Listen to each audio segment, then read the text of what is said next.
Hello and welcome to a new video. Today we're gonna take a look at the Shadow Golurk in the Halloween Cup. But this Pokemon was so much fun to play and was actually so strong as well. But you kinda have to get used to it and you kinda have to have a good team around it. And you're going to see already on the right side, Golurk is my lead. Here it is not. I changed it later on because I actually had in the middle of it a set where I went 0-5, where I got completely hardwalled with Charjabug in the lead every single game.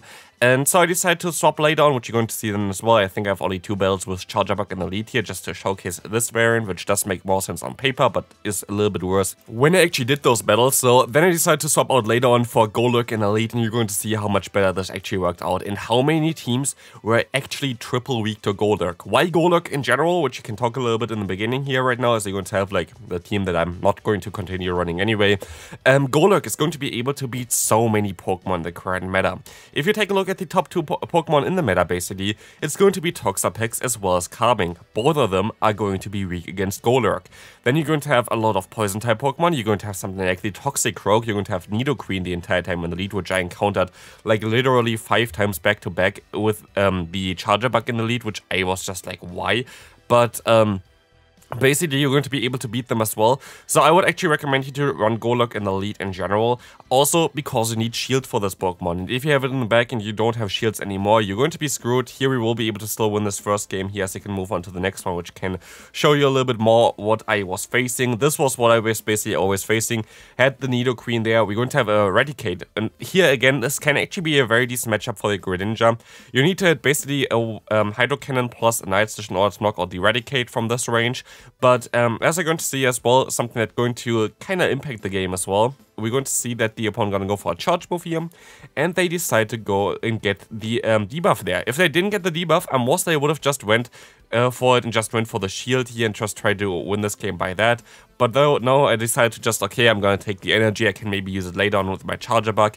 But you kind of really need alignment for this team. If you don't have alignment, it's going to be a very difficult matchup for you. So as you're going to see here, we can go for the full farm down, but of course we're going to align later on against Nidoqueen. We have now next to no health anymore, and we have the Umbreon in the back. But I want to showcase how much damage actually Dynamic Punch can do against Umbreon, because this is not over yet. We can still go for the super effective Dynamic Punch Shadow bonus on top of it, and as you can see, it just barely misses out. Like, if it just gets us a little bit more damage there, it would be so nice. I don't know if there's like a breakpoint that you can hit. Now we're going to take a look at the next team here, which is going to be with Golurk in the lead. And we're going to already see here why this is going to be such a great one, as you're going to encounter. This is basically something that I encountered the entire time. We have like 2 poison types there, and this was something that I also said in the top team video that I most likely would change a little bit for like some teams where you just want to have not 2 poison types back to back. Those teams are just always really weak against Golurk, so here we're gonna now see another one that's basically kind of similar. We're going to have a Grimer in the lead. And as the opponent stays in here, this gives you valuable information already that the opponent is going to be like at least have another weakness to Golurk in the back. This is a cool thing about Golurk lead. You can spy out the team already from the opponent. If they stay in with a horrible matchup for them, they're going to be weak in the back. We're going to encounter a Ponyard here, and we can just use a shield again, and I'm just gonna go for the full farm down. And Golurk sweeps the entire team. The opponent decides to forfeit, and this is going to be a good game.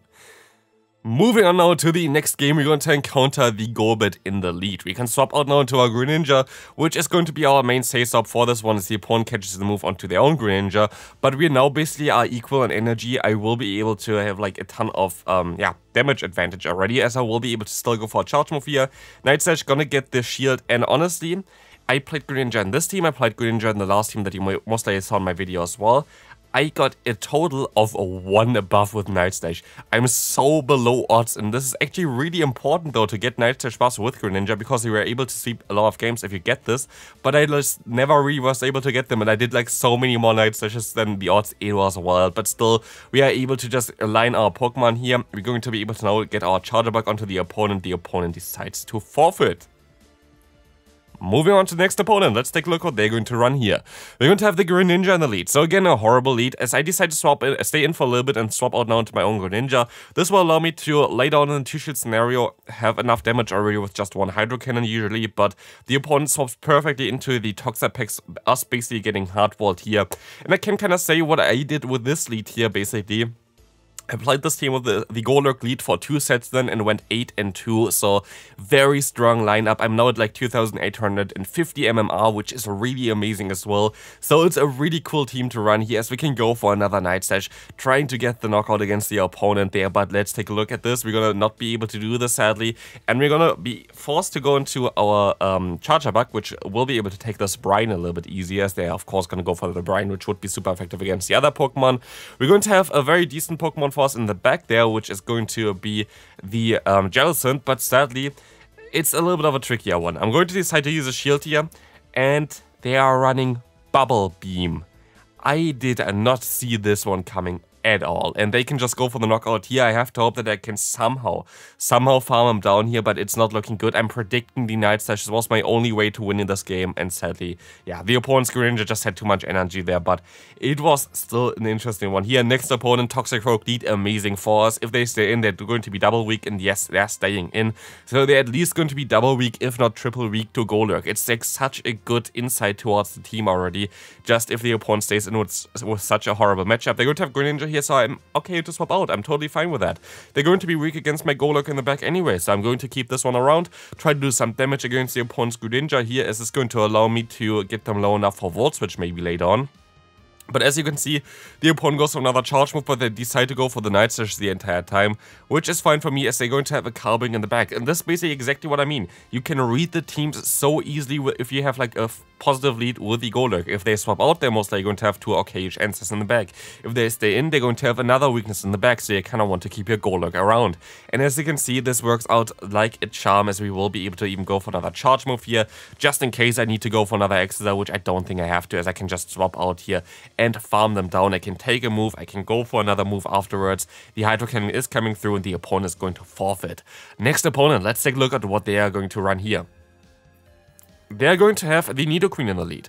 So this is going to be an amazing lead for us, as we're going to be able to just go ahead and go into our Charjabug, which will be able to go up against the Umbreon, which is going to just completely destroy the opponent. Like, honestly, this is such a positive matchup for me.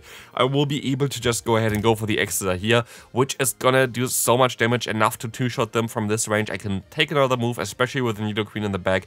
I kind of like to be a little bit lower with my Charjabug, but I have so much energy stored here, and the opponent decides to go ahead and use a shield here, which I find so interesting, because I have another move stored anyway. I'm just going to get the secondary shield there as well, as I will be able to get another move in, and I know already I can just win the CMP tie against the opponent, allowing me to as well get switch advantage, but also shield advantage here, which is huge. Like, this is exactly what I want to have. As the opponent gonna swap back into the Nidoqueen, I can just go into my Golurk, and we're gonna see the Greninja in the back. The logical play here is to swap out into my own Greninja, but I wanted to just go for the Dynamic Punch. I am a meme lord, I want to go for the Dynamic Punch. I'm sorry, I wanted to go for that, and we have it here. Big boom coming through, the opponent still forced to go for a charge move here. It has to be also the Earth powers, otherwise we can still survive. So this is going to be an easy game, as we will be able to outspeed the opponent here with my Greninja, going for the Hydro Cannon, and winning this game with a big boom here. Super effective damage, and nice game there. Next one coming up, we're going to encounter now a Toxicroak in the lead here again, which is going to be amazing for me, as I can just move on and go into my Charjabug against the opponent's Golbat. But I make a huge mistake here by letting this move go through. That's actually still fine, I can go for the Discharge, but actually the Golbat in the two-shot scenario is way scarier than I expected. As we're going to see here, I'm going to let this move go through, expecting that I can still go for a charge move. Turns out this was a huge mistake, and honestly, like, we already saw the first loss that I had. I feel like I could have won this game as well, basically. And now we're gonna see here, actually, the second loss that I'm going to have, spoiler alert, which I also would have been able to win if I just played it better, and if I kept basically the shield onto the Charjabug, try to win back switch advantage, because the opponent going to have the Mandibuzz in the back here. There was nothing I can do. Moving on to the next game, we're going to have the Zweilous here in the lead, which is going to be an awkward one for us for sure, but we can just go ahead and swap out into our Greninja. Greninja will be able to counter this opponent's Zweilous here for sure, as we will be able to still go for some Hydro Cannons, but the opponent decides to swap out, which I guess is better for us. But this game was in generally insane. You're going to see it here as well. This game was so much fun to play, as we will be able to go for another charge move against the opponent. I can go for the Hydro Cannon, and this Hydro Cannon Cannon is going to be enough to at least get the opponent a little bit lower. I don't know if Hydro Cannon is doing more damage than, for example, the Night Slash against the opponent, but we can swap out into our Charjabug, getting a ton of energy here and using a shield against the opponent.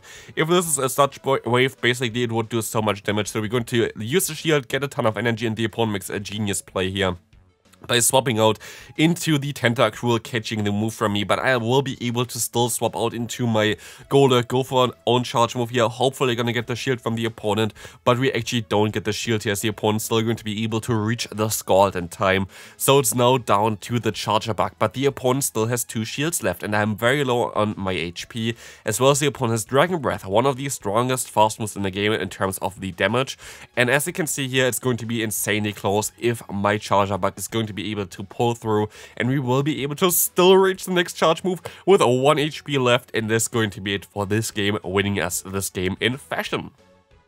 The next one coming up here, we're going to encounter the Charjabug in the lead. This is usually a good lead for me, but actually take a look at this. It's actually not going to be as great as you might expect. We're going to see here right now the Shadow Punch coming through, not going to do too much damage against the opponent, and while we can resist everything from the opponent, you're going to see here already Exeter is doing some decent amount of damage, and I'm forced to use a shield, but again, the opponent is staying in a very bad matchup for them, so the likelihood of them being weak in the back is kinda high, so I might want to keep my Golurk around, especially as you're going to encounter already one of the Pokemon that is weak to it. So they're definitely going to be weak to me in the back as well, most likely going to be the Carbink, I would imagine. So this is going to be a very good matchup for me, as I will be able to just take the Brine. We will see the opponent actually having the Pawniard in back. I can swap out into my Greninja, which is able to resist usually every charge move. They shouldn't be running Exeter here on this Pokemon, even though they would learn it, of course, it's not really ideal in the current meta. You rather want to have Iron Head for the Carbink as well as Night Slash for the, Toxapex, basically. This Pokemon itself, though, is really cool, and I kind of want to try out myself as well. A Pawniard. Pawniard is a very fun Pokemon to play here. But as we're going to see, we will have to take a Night Slash here, and we can still go for a charge move with our Charjabug, getting the Exeter off, gonna get the knockout here, and it's going to be just the Toxapex in the back. We can reach the discharge. Is this already enough to knock out the opponent? They are very bulky. No, it's not enough, and we can still move on, go for another shield, and farm them all the way down here, winning us this game fairly easily. Moving on into the final game of today's video, we're going to have the Nidoqueen in the lead. Amazing lead for us, and the opponent decides to swap out into an Umbreon. Fairly likely that they're going to run something in the back, like the Mandibuzz, which I would expect at least, but as you're going to see here right now, it's going to go for a Foul Play, can go for 2 X's again, and I should be able to knock them out in time. So what we can do here is we can go for another X also before the opponent would throw, but then the opponent's Nidoqueen can farm us down, so I don't really want this to happen, so I'm fine with them going for some fast move first. I will be able to knock them out here, and they're going to let this move go through. Other than the other opponent prior, they played a little bit better here, just sacrificing basically their Pokemon, as I will just go ahead and go for 2 more Exodus, which actually gonna get the opponent fairly low, which is amazing. Gonna put them into the yellow health as they decide to swap out into their own Greninja. And now it's going to come down to basically if we can do enough damage against the opponent. They have 1 fast move advantage, and they're gonna go ahead and go for the Hydro Cannon, but they know already that they're going to be weak against the fast move of my Golurk, so they decide to use a shield here. And this was the only boost I was able to get with Greninja in, I think, a total of over 30 games, which is just wild, like, honestly, like, into 30 games, like, you know how many Night Slashes you throw with a Greninja, it's absolute madness, but we will be able to now get the knockout against the Nidoqueen. Interesting swap by the opponent, does not matter at all, like, literally, it does not matter, because I still reach another Night Session. This is all it takes to knock them out, and that's going to be it for this video. Hope you enjoyed it. If you did, feel free to leave a like, check out the videos on the screen, and I'll see you then. Bye bye.